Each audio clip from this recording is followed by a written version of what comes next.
Hi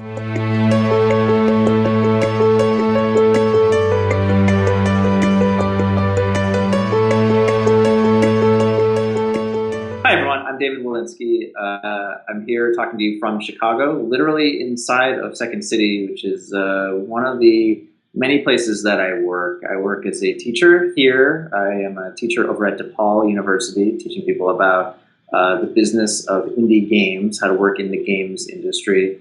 I run NBC Chicago's small business blog called Inkwell, and I blog about TV, comedy, and film for IFC.com. So I'm a master of everything.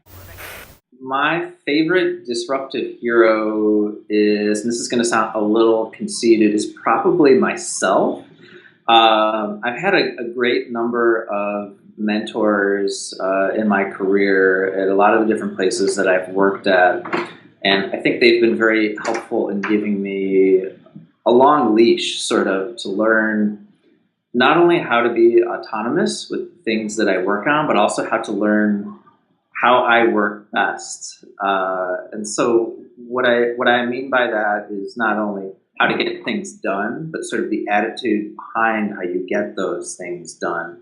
And I find that's something that I come back to a lot myself, being a freelancer or being an editor or being a teacher. I'm often in a position where I have either people reporting directly to me or seeking knowledge from me, not really knowing how to do things or how they should do things. And so sometimes that's been a bit of a challenge for me in my attitude in terms of just like, well, how do you counsel them? How do you do this? How do you do that? And I think rather than like having mentors speak directly to me and be like, David, you should always do this, always do that. I mean, it's the age-old maxim of like, if you teach a man to fish, blah, blah, blah. Like I sort of learned how to be just a better person and a better leader by sort of being left to my own devices. So thanks to everyone who trusted me to fail and succeed so much so far. And thank you to me for coming back to that lesson time and time again and understanding that there's always more to learn.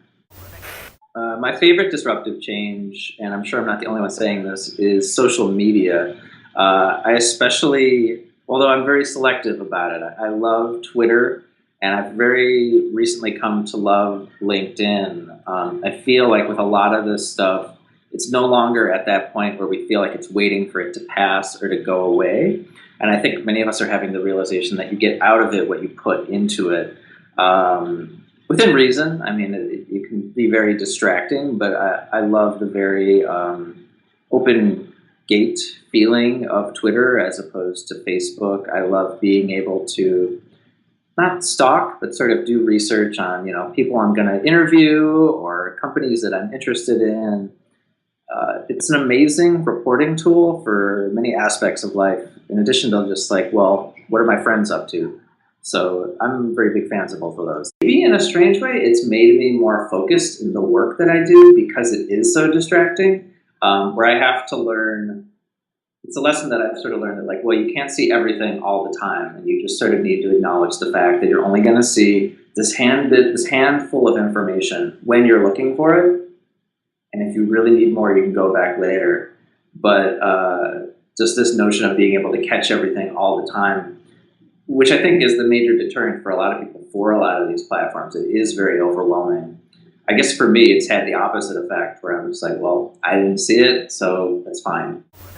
The disruptive challenge that I'm currently struggling with, I think, is just trying to make sense of things like everybody else is.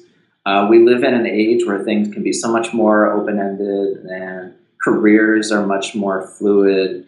I think the main thing that I'm struggling with is like giving myself permission to not know and to just keep rolling with the punches and sort of having the realization that like, well, just because I go down this one path doesn't mean I'm always on that path, and that path can lead to other things. I think that's something a lot of people have gotten very skilled at, is sort of talking themselves out of even trying something.